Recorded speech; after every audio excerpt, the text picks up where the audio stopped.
Bien, mis hermanos, mis hermanas, que la paz que sobrepasa todo entendimiento reine en cada una de sus vidas. Bienvenido, bienvenida a Jesús Esperanza Viva, nuestra noche de discipulado, transmitiendo en vivo desde Williamsville, New York, a las afueras de la ciudad de Buffalo, anunciando las virtudes de aquel que me sacó de las tinieblas a su luz admirable. Quiero invitarte en esta hora que tengamos un momento de oración. Padre, en el poderoso nombre de Jesús, alabamos y glorificamos tu nombre porque para siempre es tu misericordia. Gracias por tus bondades. Gracias por el privilegio que nos das, oh Dios del cielo, de dar a conocer la verdad de que única y exclusivamente tenemos salvación en Jesucristo. De que tú eres el Dios que perdonas, que tú eres el Dios que restauras, que tú eres el Dios que nos atraes a ti con cuerdas de amor. Tú eres el Dios que nos das el nuevo comienzo.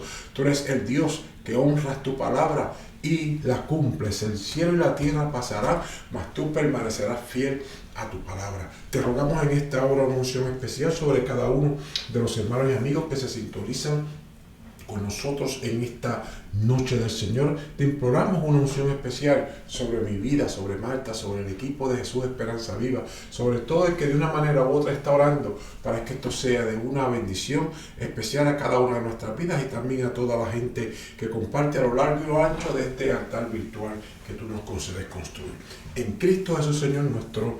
Amén. Amén. Hoy tenemos nuestra noche de discipulado. Noche de discipulado y de capacitación, y quiero comenzar por disculparme, porque de la misma manera que les dije el martes pasado que a mí me encantaba hablar sobre la gracia de Dios, hermano, empecé a disparar y salí por allí para abajo corriendo y me encantó. Ok, estuvo bueno, sí, ok, pero no es asunto de que esté bueno, no es asunto que me encante, sino de ser un poquito más pausado, más responsable, compartir con ustedes en sí las herramientas, la verdad, el sentido de lo que nosotros entendemos que es el proceso de discipulado y el por qué tenemos que compartir nuestros énfasis y lo que predicamos. ¿Por qué? Porque para mí aquí en Jesús Esperanza Viva, especialmente como pastor, para mí es mucho más importante que crear un sistema de pasos. Me explico.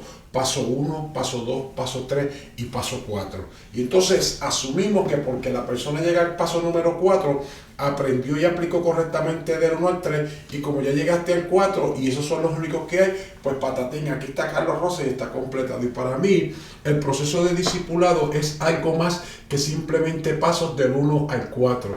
Para mí el proceso de discipulado es una experiencia que cada uno de nosotros y de nosotras tenemos con nuestro Señor y Salvador Jesucristo, una experiencia que va por encima de esa experiencia de salvación. Otra vez, no estoy diciendo que el discipulado salvo condene. Escuchen lo que está diciendo Carlos. Carlos está diciendo que para él la experiencia de discipulado es esa experiencia que va más allá de la experiencia de la salvación. ¿Por qué? Porque una vez que yo siento mis pecados perdonados y comienzo a caminar para el Señor, la salvación se hace real. Cristo se hace real para mi vida. El bautismo del Espíritu Santo, los dones del Espíritu Santo, todo eso es glorioso, todo eso es especial. Pero hemos dicho, yo voy a seguir enfatizando, que cuando Cristo llama al discipulado, no es un llamado a la salvación. Cristo fue bien claro cuando le dijo a sus discípulos y a sus seguidores: el que quiera seguir en pos de mí, niéguese a sí mismo, tome su cruz cada día y sígame. Pues entonces, más que un asunto de salvación o de condenación, el discipulado es tomar la decisión de cargar los vituperios de seguir a Cristo. El discipulado, más que una decisión de cargar los vituperios de seguir a Cristo, es la decisión que toma ese ser humano consciente e intencionalmente de permitirle al Espíritu Santo forme en mí, en ti, el carácter, la personalidad y la identidad de Cristo. Porque dentro del material que estamos leyendo, una de las cosas que se enfatiza en el contexto que Cristo utiliza, en el concepto discípulo, en ese contexto, cuando se hablaba de un discípulo, era que ese discípulo quería ser tan igual a su maestro, que era capaz de dejarlo todo por simplemente aprender y emular a su maestro. Así que partiendo de esa premisa de cómo se usa el concepto discípulo en los días de nuestro Señor Salvador Jesucristo, Esa es la meta que nosotros queremos alcanzar con esto. Más que una experiencia de 1, 2, 3 y 4, dame mi diploma porque ya soy discípulo, es un asunto de crear la convicción de que ese ser humano va a ir de gloria en gloria, de poder en poder, de transformación en transformación, porque procura alcanzar la perfección hoy, aquí y ahora sobre la faz de la tierra. Es un proceso que va a terminar cuando Cristo nos llame. Pues por lo tanto, ese hombre de Dios, esa mujer de Dios que toma la decisión de entrar en ese proceso de discipulado, crea la conciencia que el Dios del cielo lo ha llamado a perfección. ¿A perfeccionar qué? A perfeccionarnos en el amor del Dios del cielo, construyendo creyentes determinados a ser y hacer lo que Dios dice que pueden ser y hacer en Cristo Jesús. ¿Qué Dios dice que somos? Dios dice que somos sus hijos y sus hijas, el cuerpo de Jesucristo hoy, aquí y ahora sobre la faz de la tierra. ¿Para hacer qué? Para hacer las obras que Dios creó de antemano para que nosotros anduviésemos en ellas. ¿Qué otra cosa Dios dice que podemos hacer porque somos? El Dios del cielo entonces dice en la palabra como Cristo lo enseña que hay un mandamiento que va sobre todas las cosas. Amarás al Señor tu Dios con todo tu corazón, con toda tu mente, con toda tu fuerza, con toda tu alma y a tu prójimo como a ti mismo. Y tercero, Cristo añade que dice, un mandamiento nuevo os doy, que os améis los unos a los otros como yo os he amado. Entonces el mundo conocerá que vosotros sois mis discípulos cuando os améis los unos a los otros. Así que más que un asunto de cargar una Biblia grande, de proclamar mis dogmas, de manifestar unciones, hay algo más grande. Y ese algo más grande es que nosotros nos convirtamos en el arca del pacto. La gente que carga dentro de sí la gloria del Dios del cielo, el testimonio de la palabra del Dios del cielo, el testimonio de la vara que rejuvenece. Dios nos rejuvenece, Dios nos restaura, Dios nos renueva, Dios hace un regénesis en cada uno de nosotros y de nosotras cuando nos damos a la tarea de entrar en la experiencia del proceso de discipulado, sabiendo que el que comenzó la buena obra en cada uno de nosotros y de nosotras la perfeccionará hasta el día de Jesucristo. Hoy vamos a trabajar, como les dije, con un poquito más calma. ¿Para dónde vamos? ¿Para dónde vamos? ¿De dónde venimos? Venimos de introducir nuestro énfasis de la gracia del Dios del cielo en la palabra. Estamos listos para compartir lo que predicamos y enfatizamos en esta noche. Predicamos y enfatizamos la gracia como favor inmerecido de Dios en Cristo Jesús revelado. Esto no se le puede olvidar. Esto no se le puede olvidar. Así que cada uno de nosotros y de nosotras como creyentes en nuestro Señor y Salvador Jesucristo debemos entender, como decíamos la semana pasada, que Dios es el Dios que se revela. Y porque Dios se revela, no anda en oculto. Y porque Dios es infinito, omnisciente y omnipresente, ¿qué pasa?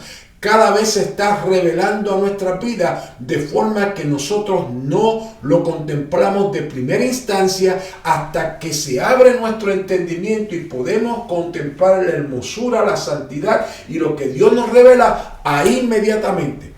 Damos un nombre a esa revelación, nuestra provisión, nuestro guerrero, nuestro sanador, nuestro libertador, nuestro consolador, el Dios que perdona, el Dios que restaura, el Dios de mi nuevo comienzo. Cada vez que tenemos una experiencia con la gloria poderosa del Omnipotente, es un momento para hacer teología. ¿Qué es hacer teología? Describir, hablar, contemplar, compartir las manifestaciones de Dios y lo que entendemos de Dios cuando trabaja con nuestra vida. Así que la gracia, como favor inmerecido de Dios, decíamos, es en Cristo Jesús y es una revelación. No hay tal cosa como yo inventármela, no hay tal cosa como yo creármela. Y como es una revelación que es multiforme, el Dios del cielo puede utilizar lo que sea para revelar su gracia y dárnosla a conocer. La gracia es un regalo de Dios, es un regalo que Dios nos concede en Jesucristo. E insisto, inmerecida, multiforme y don. Y decíamos que don ahí es doron, que implica que esa primera revelación de la gracia de Dios, la plenitud es Cristo. Y de esa plenitud el Dios del cielo sigue emanando y manifestando su anhelo, su deseo, que cada uno de nosotros tengamos relación con Él a través de Cristo. Por lo tanto, en Cristo, esa gracia que es multiforme se va a revelar a cada uno de nosotros de la manera que yo la puedo entender conforme a mi capacidad, conforme a mi comprensión y conforme a mi relación con el Dios del cielo. Dios me va a revelar su gracia. Y lo bueno de esta expresión de lo que es la gracia de Dios es que no es negociable. No hay tal cosa que es por obras. No hay tal cosa que es por un favor. No hay tal cosa como que hay un pastor o una pastora con unción especial para predicar la gracia. No hay tal cosa de la intervención humana en el asunto de que la gracia de Dios es inmerecida, es multiforme y es un regalo del Dios del cielo que diseña especialmente para cada uno de nosotros y de nosotras. Decíamos entonces que Romanos capítulo 1, verso 16 y 17 nos regala esta gran verdad. Porque el Evangelio, la justicia de Dios, se revela por fe y para fe. Como está escrito, mas el justo por la fe vivirá. Así que no es por su fe, no es por tu fe, no es por mi fe que yo estoy firme en esta gracia, sino que es por la fe que el Dios del cielo me revela en Cristo. Es por la fe que el Dios del cielo despierta en mi conciencia, en mi naturaleza, que Él me confió porque Cristo pagó el precio. Dios puede despertar esa conciencia en mí cuando yo presto mi oído para escuchar con fe la palabra del Evangelio. Por eso es que es tan importante, por lo menos para mí, que trabajemos estos conceptos sin prisa. ¿Por qué? Porque, por ejemplo, los otros días, y esto no es para hablar de manera despectiva de ninguna otra forma de pensar o expresión del cristianismo, sino que uno de los hermanos que se congrega con nosotros allí en Jesús Esperanza Viva, estamos hablando y me comparte de una situación que tiene donde hay alguien que llega y le habla y él lo escucha y bregamos y lo atiende, pero enfáticamente dándole bien duro al evangelio desde la perspectiva del protestantismo, del cristianismo, como nosotros predicamos, porque él tiene otro tipo de doctrina. Y entonces lo que es cita versus cita versus cita versus y da con la Biblia y saca de contexto. Y yo solamente le hice una pregunta a esta persona. Mira, brother, entiende esto sobre el misterio de la gracia de Dios. De lo que esta persona está hablando, yo te puedo, pues según yo te oigo, aparente y alegadamente está hablando o de esta denominación, este tipo de expresión del cristianismo, o de este otro. Y la persona se echa a reír y me dice, sí, pastor, yo creo que está hablando de este. Y yo, pues fíjate, ¿qué pasa con esto? Que esta doctrina que esta persona te está tratando de imponer sin convicción es una doctrina que no tiene 200 años de existencia. ¿Cómo va a ser, pastor? Y entonces, pues la pregunta sería, cuando te vuelva a atacar y pregúntale, brother, ¿cuándo fue que comenzó a predicarse esta revelación de lo que tú entiendes que es el Evangelio? Pues entonces la pregunta sería, Cristo murió hace 2020 años atrás.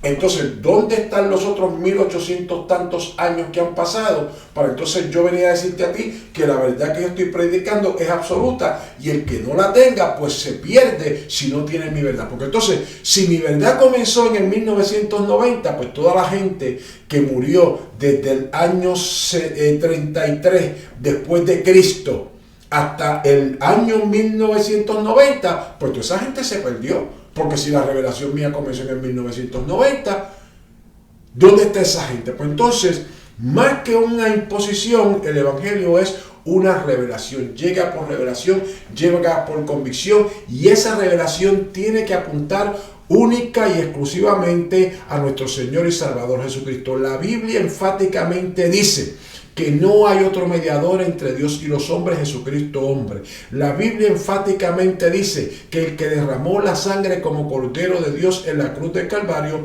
fue nuestro Señor y Salvador Jesucristo. Y ese sacrificio, ese amor, esa palabra, ese mensaje se recibe por la fe.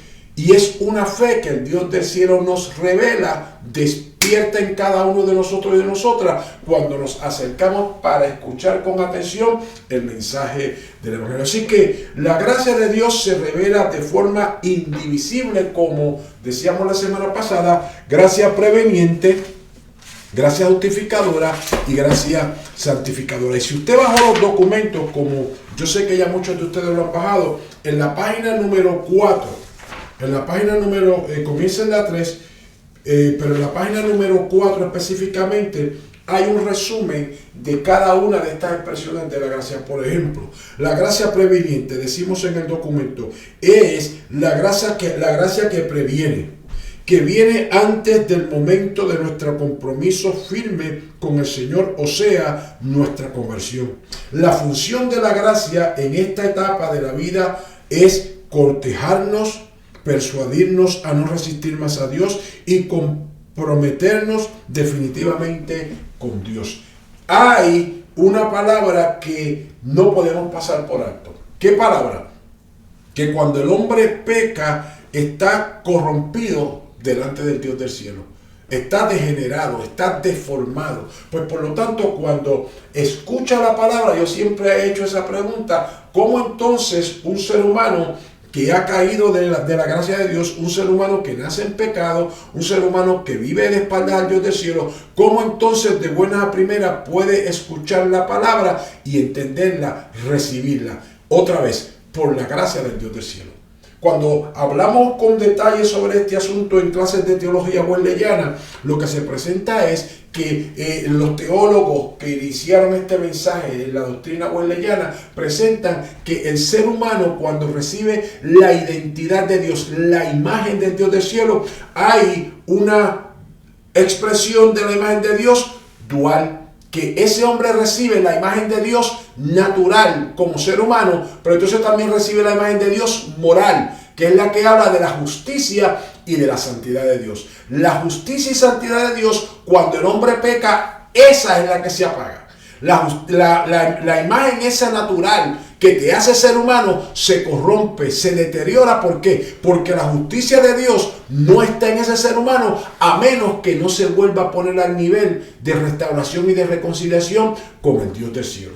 Entonces la Biblia dice que todos en Adán morimos y estamos muertos en pecado, pero todos en Cristo hemos sido vivificados. Pues ¿qué implica? Que cuando Cristo paga el precio en la cruz del Calvario, derramando su sangre, Él crea, como dice el apóstol Pablo, déjeme ver si yo lo puedo buscar aquí. El apóstol Pablo, cuando le escribe la carta pastoral a Tito, en Tito capítulo número 3, el apóstol Pablo le dice a Tito que el Dios del cielo en su gracia y en su misericordia hace algo poderoso.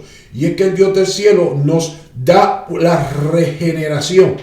Y entonces, cuando él habla de la regeneración, Pablo le está diciendo a Tito, regeneración, lo que quiere decir literalmente es un regénesis. Y un regénesis es un nuevo ¿qué? Es un nuevo comienzo, es un retorno a el Génesis, cuando el Dios del cielo nos creó en su gracia y en su misericordia a su imagen y semejanza. Así que Pablo le dice a Tito esa palabra, que el Dios del cielo nos regenera en Él, nos transforma en Él, nos da pureza, nos da santidad, nos da la bendición, vuelvo y le digo, de ese nuevo comienzo, de ese regénesis en la justicia y santidad de la verdad. Déjeme leerlo como está escrito en Tito capítulo 3, le dije, verso número 5. Déjeme darle un highlight aquí para que usted vea dónde vamos a estar leyendo. Entonces dice, nos salvó, no por obras de justicia que nosotros hubiéramos hecho, sino por su misericordia, por el lavamiento de la regeneración y por la renovación en el Espíritu. Así que cuando Dios nos salva porque Cristo pagó el precio para que tú y yo tuviésemos ese regénesis. Así que la gracia previniente es la que Pablo habla en Efesios capítulo número 2. Mire cómo dice en Efesios capítulo 2, porque este sí que lo dice bien duro. Dice, y Él os dio vida a vosotros cuando estabais muertos en vuestros delitos y pecados, en los cuales anduvisteis en otro tiempo, siguiendo la corriente de este mundo, conforme al príncipe de las potestades del aire, el espíritu que ahora opera en los hijos de desobediencia, entre los cuales también todos nosotros vivimos en otro tiempo, en los deseos de nuestra carne, haciendo la voluntad de la carne y de los pensamientos, y éramos por naturaleza hijos de ira, lo mismo que los demás.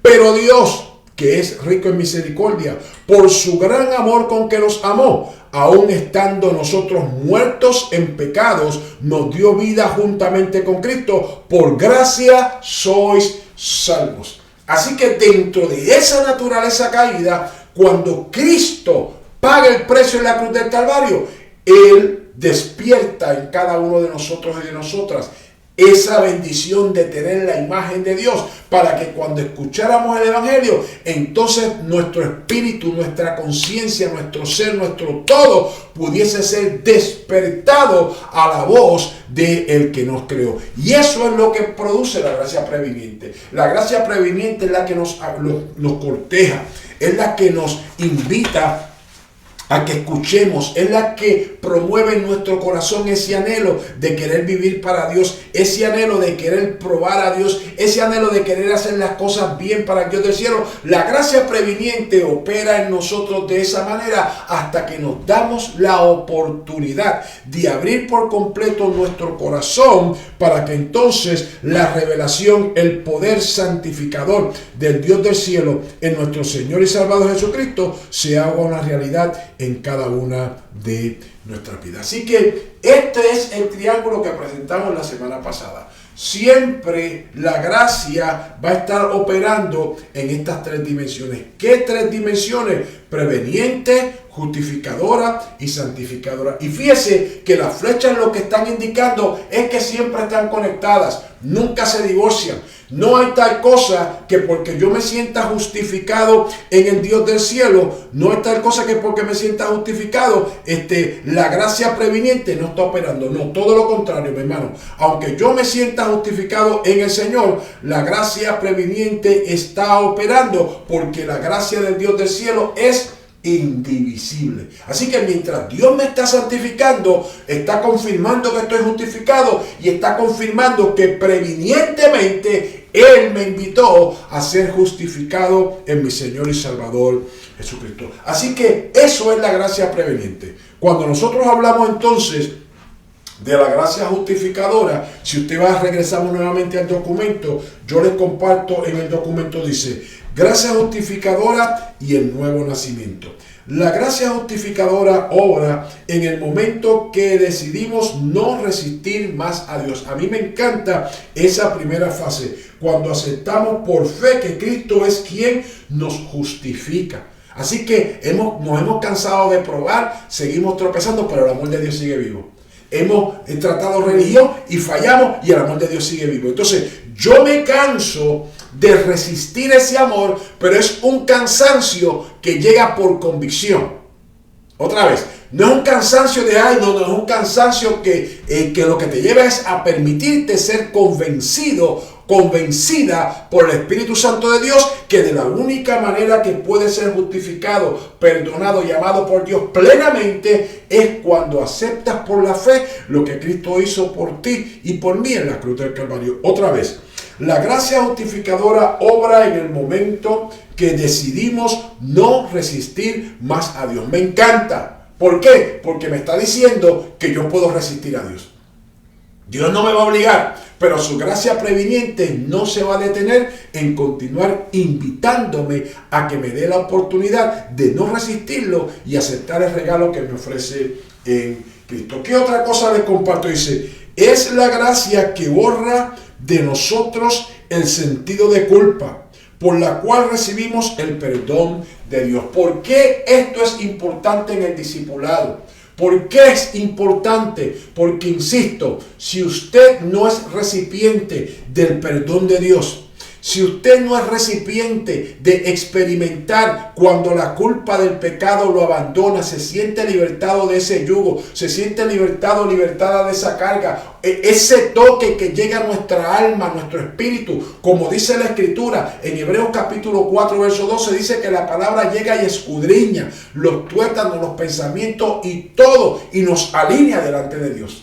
Y entonces es una experiencia que uno llora por los ojos, uno llora por la nariz, uno llora por los oídos, uno llora por donde quiera y uno no sabe por lo que está llorando. Porque estás sintiendo culpa, pero a la misma vez te sientes libertado. Estás sintiendo que eres pecador, pero también te estás sintiendo perdonado. Estás sintiendo que cómo es que Dios me puede amar, pero a la misma vez estás sintiendo un amor sobrenatural. Por eso es que es tan importante que cuando nosotros hablamos de la experiencia de discipulado, la experiencia de discipulado no comienza cuando usted acepta a Cristo. La experiencia de discipulado comienza cuando tú te das el permiso a comenzar a prestar atención al mensaje del Evangelio. Así que desde que la gracia previniente se despierta y comienza a trabajar en cada uno de nosotros y de nosotras, el proceso de discipulado comienza. Pero alguien tiene que tomar la decisión de decirle: Señor, aquí estoy, haz conmigo como tú quieras. ¿Qué otra cosa compartimos? Creemos que en el momento que la gracia justificadora se manifiesta en el creyente, se experimenta un cambio en nuestra naturaleza y se quita el poder del pecado de sobre el creyente. También obra un cambio en la relación del creyente con Dios. Antes estaba resistiéndose y no reconocía el reclamo de Dios sobre su vida. Después del momento de justificación, el creyente es una nueva criatura y busca someterse a la soberanía de Dios. Ese es el poder de la gracia justificadora. Que antes le dábamos muchas vueltas al asunto, pero una vez que nos sentimos amados, restaurados, perdonados, libertados, pues ese ser humano ahora procura tener una comunión más íntima con el Dios del cielo. Y debes de entender esto, repito, a ver si lo tengo por aquí otra vez. Le voy a poner el diagrama otra vez. Experimentas la gracia justificadora y esa gracia que te justifica te está santificando en ese mismo momento. Estás experimentando la gracia justificadora porque de una forma u otra la gracia previniente te invitó, te guió hasta esa experiencia. Se fija que está unido, no se ha roto el triángulo. Así que el Dios del cielo opera en nosotros, gracia previniente, llega la revelación, abrimos nuestro corazón, anhelamos tener intimidad con el Dios del cielo y el Dios del cielo entonces, en el poderoso nombre de Jesucristo de Nazaret, nos da el privilegio de tener ese encuentro personal con Él que le llamamos nuevo nacimiento. Y ese nuevo nacimiento, como acabamos de decir, que es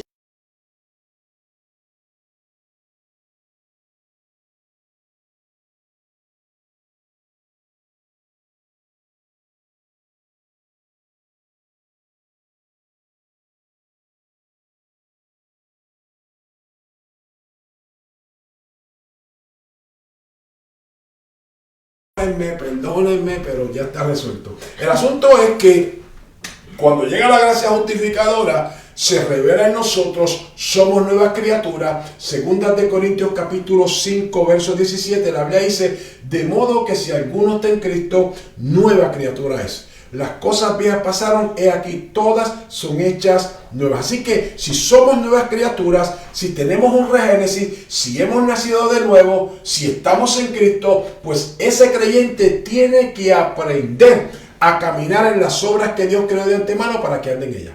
Ese creyente tiene que aprender a desvestirse de las obras de la tiniebla para caminar en la luz. Ese creyente tiene que aprender a caminar en el fruto del Espíritu Santo. Tiene que aprender a caminar guiada por el Espíritu Santo. Pues por lo tanto, a eso nosotros le llamamos santificación. Pero ¿qué pasa? Que santificación suena a un proceso que yo puedo hacer. Aquí es donde entonces viene el legalismo, aquí es donde vienen los dogmas, aquí es donde vienen ese montón de listas, ese checklist de no se puede hacer, no se puede comer chicle, no se puede hacer esto, no se puede hacer. Y hay una lista larguísima de las cosas que no se deben hacer y de las cosas que no se tienen que hacer. Yo no le estoy tirando piedras al techo de nadie. Yo lo que le estoy tratando de enfatizar, mi hermano, mi hermana, que por qué es importante que yo le comparta esto, porque si la gracia del Dios del cielo me llamó a mí cuando yo estaba muerto en delitos y en pecado, sin saber cómo acercarme a Dios, ¿cómo entonces de buenas a primeras yo voy a saber cómo santificarme en Dios? Otra vez, Dios me llama en su gracia, yo estoy muerto en delitos y en pecados, no tengo ninguna relación con Dios. Pero Dios en su gracia, porque Cristo pagó el precio, insiste en que yo me permita que la gracia de Dios se despierte en mí. Y esa gracia previniente me lleva, me enamora, me acaricia, me corteja hasta que Cristo se me revela.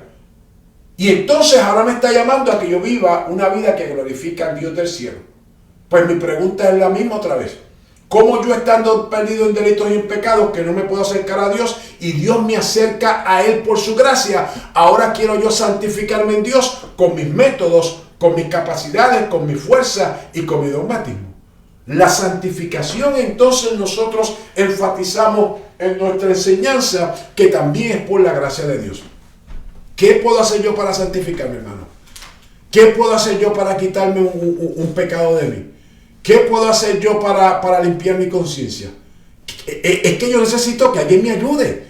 El Dios del cielo necesita de ti y de mí. ¿Qué necesita Dios de ti y de mí? Que nosotros nos demos la oportunidad, nos demos el permiso de creer que para Dios no hay nada imposible. Ahí es donde opera esa coyuntura, ese enlace entre lo que yo debo hacer y lo que yo puedo hacer para que la gracia santificadora del Dios del cielo opere en mí el regénesis, concluya en mí el nuevo nacimiento, me lleve de gloria en gloria, de poder en poder, de victoria en victoria, conforme el Dios del cielo establecido en su palabra. Yo tengo que darme la orden de desaprender para aprender las nuevas conductas. Yo tengo que darme la orden de permitirle al Dios del cielo que me desarme, que me desarticule, que me haga nueva criatura. Y todo eso se hace por la gracia. Y ahí nuevamente vemos la conexión de la gracia preveniente que te enamora, que te permita ser santificado por Dios. La gracia que te justifica, que te mantiene acordándote de esa experiencia de salvación, de dónde te sacó, cómo te libertó, cómo quebrantó las cadenas, cómo te perdonó, cómo sentiste ese amor. Pues entonces te dice, cree, date el permiso de aprender, de amar, de ser santificado, santificada también por la gracia de Dios del cielo. Y entonces decimos, gracia santificadora. La obra de la gracia santificadora es la de capacitar la voluntad humana para vivir un discipulado responsable, yendo hacia la perfección cristiana del amor. Así que no es simplemente una perfección de no fumar o no beber o no jugar caballo. No nos llamaron a eso. Nos llamaron a ser perfeccionados en amor. Y porque tú te perfeccionas en amor, aprendiendo a amar al Dios del cielo, entonces tú rompes los asuntos con los vicios. Porque tú aprendes y entiendes que el Dios del cielo te ama como tú eres, tú te atreves a permitirle al Dios del cielo que comience a transformar en ti las conductas que a Él no le glorifican. Cuando nosotros tomamos la decisión, repito, ¿de qué? De que la obra de esa gracia santificadora nos capacite la voluntad humana para vivir un discipulado responsable, yendo a la perfección cristiana del amor, la cosa cambia. Porque entonces no es por competencia, es por amor. No es para impresionar a nadie, es porque yo he entendido el amor de Dios. No es para tratar de comprar a Dios, no, es porque Él me ha amado con amor eterno. Pues por lo tanto, la primera base que debe movernos a nosotros, a darnos el permiso de permitirle a la gracia santificadora de Dios que opere en nuestra vida ese milagro de transformarnos, de santificarnos, es entender que el Dios del cielo nos está llamando a que seamos perfeccionadas y perfeccionados en su amor. La gracia santificadora, el proceso por el cual es responsable la gracia santificadora, es un proceso de aprender a obedecer a Dios. Si antes resistíamos a Dios y le desobedecíamos, ahora le buscamos para obedecerlo. La santificación es un proceso de maduración en el discipulado. El cristiano es libre de obedecer o desobedecer a Dios. Esta libertad viene directamente de Dios. La desobediencia causa ruptura, aunque temporal, en nuestra relación con Dios. La obediencia hace más estrecha nuestra relación con Dios. Cuando desobedecemos a Dios, la gracia vuelve a ofrecernos la oportunidad de obedecerle. Si le desobedecemos, la gracia presenta nuevas oportunidades. El propósito de este proceso es que cultivemos la costumbre o el hábito de escuchar a Dios y obedecerle. Mientras más practicamos la obediencia, más afinamos el oído y el corazón a la obra del Espíritu Santo, quien nos indica las tareas que nos tocan. Si constantemente desoímos las indicaciones del Espíritu Santo, nos volvemos primeramente desinteresados y hasta sordos espiritualmente. Aquí entra un elemento poderoso en la experiencia de santificación. Y ese elemento poderoso, ese personaje poderoso, es la persona del Espíritu Santo de Dios. Hemos dicho y insistido que Cristo pagó el precio. Pero el que toma ese precio que Cristo pagó y lo siembra en nuestros corazones, lo despierta en nuestra vida, es el Espíritu Santo. Y lo poderoso de esa experiencia es que tenemos toda una sección para hablar sobre el Espíritu Santo. Y por eso es que no la quiero mezclar mucho. Pero el asunto es que cuando vemos lo que hace el Espíritu Santo es el que desarrolla toda esa estrategia, si se puede decir, para enamorarnos, para cortejarnos, para despertar nuestro anhelo de acercarnos al Dios del cielo. Fíjese, el Espíritu que es santo, trabajando con Carlos Rosa desde que Carlos Rosa no quieren escuchar al Dios del cielo. Ese es el amor de Dios. Así que cuando nosotros comenzamos a caminar en la obra santificadora, quien nos está encaminando es el Espíritu Santo de Dios. Cuando tropezamos, cuando caemos, cuando pecamos, cuando fallamos, ese Espíritu Santo sigue trabajando, llamándonos, provocándonos, invitándonos a que nos restauremos. Como bien dice la Escritura en el libro de Revelaciones. En Apocalipsis dice, vuelve a las primeras obras. Sé pues celoso y arrepiéntete. Búscame, acércate, renuévate. Y lo bondadoso del Dios del cielo, lo poderoso del Dios del cielo es que sus misericordias son nuevas cada mañana. Así que la santificación es el proceso de reprogramarnos a todos y cada uno de nosotros y de nosotras como seres humanos para que aprendamos nuevamente a obedecer a Dios y a estrechar nuestra relación íntima con el Dios del cielo. Yo no sé cuánto tiempo me queda, déjame ver por aquí qué hora es ya. Ya me hicieron señas de que me quedan 10 minutos. El asunto es que antes de que se me vayan los 10 minutos que me quedan, yo quiero compartir con ustedes el asunto de que hay una serie de doctrinas bíblicas, pasajes bíblicos que apoyan todo lo que hemos hablado sobre la gracia del Dios del cielo. Y eso está en la página 9 del apéndice. ¿Se acuerda que el material que yo le pedí que bajara, le dije, baje también el apéndice, que en el apéndice que están las doctrinas bíblicas, es donde está gran parte de las cosas de nuestra historia, nuestra herencia teológica, todo eso está en el apéndice. Así que en el apéndice, en la parte de doctrinas bíblicas sobre la gracia de Dios, en la página número 9, yo le comparto a ustedes 10 declaraciones relacionadas con los fundamentos o lo que inspira nuestras doctrinas de la gracia de Dios. Por ejemplo, creemos que todos los hombres y mujeres son pecadores. Eso es lo que dice Romanos. Déjenme buscarlo aquí porque eso es una de las cosas que yo quería también buscar con ustedes, porque no es asunto de ser bueno o de ser malo, porque todo ser humano, porque comparte, decíamos ahorita, la imagen de Dios. Otra vez, porque todo ser humano comparte la imagen de Dios, esa imagen natural que nos hace seres humanos y esa imagen de justicia y santidad y verdad del Dios del cielo que cuando pecamos se corrompe, pero porque es la imagen del Dios eterno, no desaparece plenamente de nosotros, aunque el apóstol Pablo dice que cuando el hombre resiste y resiste y resiste la palabra del Dios del cielo, su entendimiento se entenebrece a tal extremo que entonces el Dios del cielo se divorcia de ese ser humano. ¿Ok? Pero mientras ese ser humano no está entenebrecido plenamente por resistir el llamado y la revelación de la gracia del Dios del cielo, Dios va a seguir insistiendo y usted va a ver ese ser humano que aún hace cosas que son buenas y que son correctas por el temor de la conciencia natural que el Dios del cielo le dio en su gracia cuando le confió su imagen y semejanza. Así que Romanos capítulo número 3, Romanos capítulo 3, verso 23.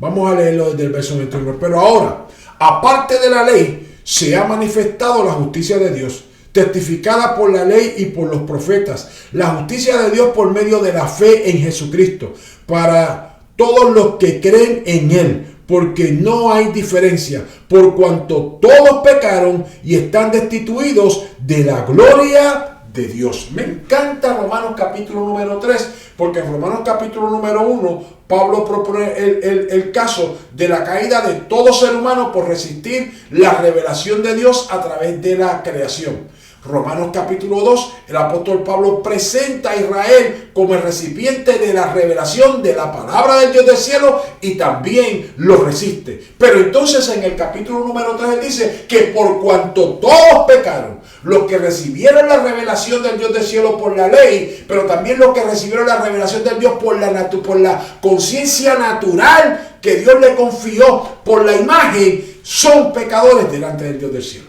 Así que lo único que puede acercarnos al Dios del cielo es su gracia. También decimos, creemos que Dios, el Padre, amó a todos los hombres y mujeres y aborrece el pecado. Eso está en Juan capítulo 3, verso 16. Es un texto que mucha gente se sabe de memoria. Yo solamente lo voy a poner aquí para que usted sepa que la Biblia dice que porque de tal manera amó Dios al mundo, que ha dado a su Hijo unigénito para que todo aquel que en él cree no se pierda, mas tenga vida eterna. Porque no envió Dios a su Hijo al mundo para condenar al mundo, sino para que el mundo sea salvo a través de él. El que en él cree no es condenado, pero el que no cree ya ha sido condenado porque no ha creído en el amor del unigénito Hijo de Dios. Así que, otra vez, todo el mundo va a recibir el mensaje y va a tener la experiencia de ser impactado, tocado por ese favor, por ese amor, por esa gracia del Dios del cielo. Y es mi decisión. Dios no me va a forzar, pero Dios va a insistir porque Él me creó para que yo viviera por la eternidad con Él. En tercer lugar decimos, creemos que Jesucristo murió por todos los hombres o por todos los seres humanos para hacer posible su salvación del pecado y asegurar la salvación de todos los que confían en Él. Romanos capítulo número 5, versos del 6 al 11, la palabra nos lo dice de esta manera. Romanos capítulo 5.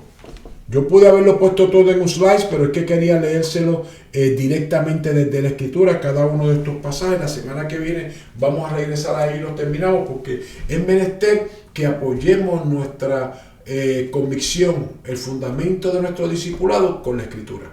Romanos capítulo 5, versos del 6 al 11, la Biblia dice, porque Cristo, cuando aún éramos débiles, a su tiempo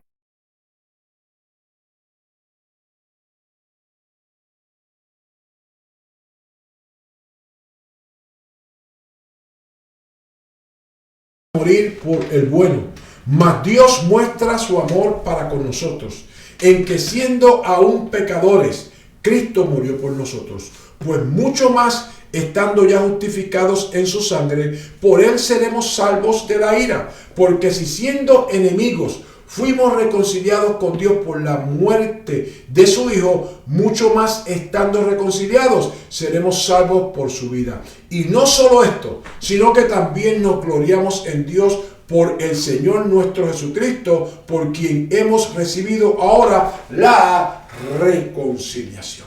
Así que el Dios del cielo nos ofrece, insisto, en Cristo Jesús la salvación. Y es por gracia. La gracia del Dios del cielo, que es multiforme y se expresa indivisiblemente como gracia previniente, gracia justificadora, gracia santificadora. Pero también es una gracia que ha de glorificarnos. Es una gracia que nos va a mantener en eternidad con el Dios del cielo, porque eso es el amor del Dios del cielo para cada uno de nosotros y de nosotras. Es un regalo que ninguno de nosotros merece. Amén y amén. Así que yo lo voy a parar hasta aquí, para que así la semana que viene podamos retomar la conversación. Le voy a pedir de favor que vaya por favor al apéndice, página número 9, Doctrinas Bíblicas sobre la Gracia. Lea esas 10 declaraciones que tenemos ahí, trabaje con cada uno de los pasajes bíblicos. La semana que viene regresamos al número 4, vamos a trabajar del 4 al 10 y vamos sin prisa, porque el asunto no es correr, el asunto es regresar a la simpleza del mensaje del Evangelio, para que nosotros entonces podamos retomar esa visión, ese llamado, ese mensaje, enamorados del Dios del cielo, retomar ese primer amor y salir a correr, a proclamarlo y a vivirlo conforme el Dios del cielo nos ha confiado y nos está llamando que en este tiempo final lo hagamos. Así que vamos a tener una palabra de oración. Repito la asignación para la semana que viene. Por favor, vaya al apéndice. Y en el apéndice le estoy pidiendo que vaya a la página número 9 del apéndice y vamos a trabajar del 4 al 10. Les recomiendo que trabaje con los 10 completos. Léalos, medite sobre ellos, reflexione sobre ellos y sobre todas las cosas busque cada uno de los pasajes bíblicos que están ahí citados, para que entonces usted pueda tener claro que la discusión de la semana que viene va a estar fundamentada única y exclusivamente en la palabra del Dios del cielo, para mantenernos en la dinámica. ¿En qué dinámica? Del mensaje del por qué nuestro énfasis en insistirle a la gente en la gracia y en el favor del Dios del cielo que está revelado en Cristo Jesús, Señor nuestro. Padre, en el poderoso nombre de Jesús, alabo y glorifico tu nombre, porque para siempre es tu misericordia. Gracias por este privilegio que me has dado de compartir tu palabra en esta noche. Digo creyendo que no torna a ti vacía, sino que ha hecho y hará para lo que ha salido de tu boca. Independientemente del tiempo, del momento, de la temporada en que la gente, oh Dios del cielo, se acerque a este mensaje, digo creyendo que es palabra eterna. Es tu palabra eterna, no tornará a ti vacía. Por eso te imploramos, Padre amado, que tú extiendas tu mano para quebrantar yugos, para desatar el antifaz que Satanás haya querido poner para que las vidas no vean la salvación. Aclara el entendimiento de las vidas, despierta esa conciencia que tú has sembrado en cada uno de nosotros y de nosotras. Enamóranos de Jesucristo, Padre amado, revélanos la salvación en Cristo, para que podamos caminar conforme a tu buena, agradable y perfecta voluntad. En Cristo Jesús, Señor nuestro. Amén y amén. Bien, mis hermanos, mis hermanas, no hay tiempo para más. Quiero agradecerle su tiempo y la bendición que nos da de compartir con usted la palabra del Dios del cielo, porque la verdad es que hay muchísimas cosas para ver en la internet, muchísimas cosas para ver en la televisión, y además también es muy buen día, por lo menos aquí que cayó nieve todo el día, para no estar durmiendo, comiéndose una buena sopa, y usted decidió compartir con nosotros este tiempo. Así que Dios te bendiga, Dios te guarde, manténnos en tus oraciones, porque nosotros te mantenemos en las nuestras. Dios te bendiga, Dios te guarde, y recuerda que Jesús es nuestra mejor esperanza. ¿Por qué Jesús es nuestra mejor esperanza? Porque Jesucristo es esperanza viva. Dios te bendiga y adelante en el Señor.